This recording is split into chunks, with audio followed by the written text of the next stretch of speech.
সি মোৰ ল'ৰা হোৱাটোৱে এটা ডাঙৰ অঘটন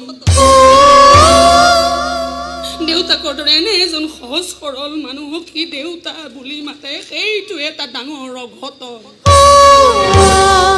যিখন ঘৰত আজিলৈকে অন্যায়ৰ এটা টকা সোমাই পোৱা নাই তেনে এখন ঘৰত সি জন্ম লোৱাটোৱে এটা ডাঙৰ অঘটন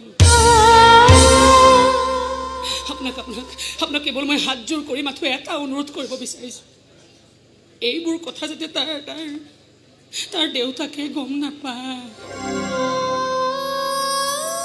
ডাঙৰ সন্তান ড্ৰাগছৰ সৈতে হাতে লুটে ধৰা পৰা বুলি গম পালে মানুহজন একেবাৰে ভাগি পৰিবগৈ তাৰ বিষয়ে যদি আপোনাৰ কিবা ক'বলগীয়া থাকে আপুনি মোক ফোন কৰিলেই হ'ল তাৰ দেউতাকৰ লগত আপুনি কোনো যোগাযোগ নাৰাখিব মই আপোনাক অনুৰোধ কৰিছোঁ নাৰাখিব যোগাযোগ নাৰাখিব